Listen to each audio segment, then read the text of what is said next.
Good morning. European Union officials, as we've just been hearing, have struck a provisional deal on new financial rules, including a cap on bank bonuses. Under the agreement, bonuses will be capped at a year's salary, but can rise to 2 years' pay if there's explicit approval from shareholders. The deal, which was reached last night, is a blow to Britain, which is, of course, home to Europe's biggest financial centre. Well, let's talk to the international banking expert, Chris Roebuck. And Chris, it was interesting looking at David Cameron's body language there. He clearly wasn't happy, and he didn't even refer to the cap on bonuses explicitly. Is there anything that Britain can do to not be affected by this cap? I think Britain has to push as hard as possible to make sure that it's not affected by this.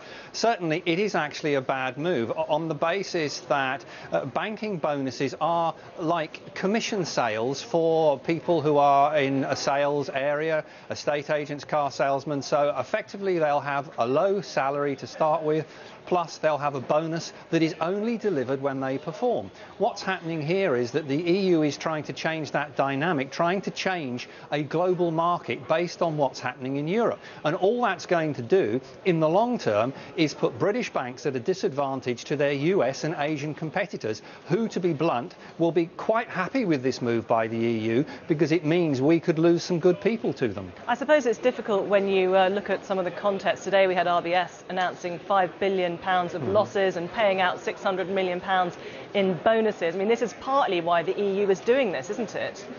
Well, I think the EU is doing this for a number of reasons, but the point about the bonuses is that bonuses are not paid unless people have delivered the goods. It's not the same as having a salary where you hope that people will deliver the goods. But how can you deliver the goods if you've had losses and you're still paying out £600 million in bonuses? Because the whole point of actually paying those bonuses is that the bonuses mean that those people are potentially pulling the bank out of the situation that it was currently in. But it's not just about RBS, it's about all British banks, it's about all European banks. The question is, do we want to compete in a global banking market on an equal footing with Asian and US competitors? Because if we don't, what's going to happen is that the financial services industry and the City of London, which brings in 12% of all the money the government gets in, is going to suffer. And if the City of London suffers, it means effectively that there's going to be less money in tax revenues for schools, hospitals and everything else we need.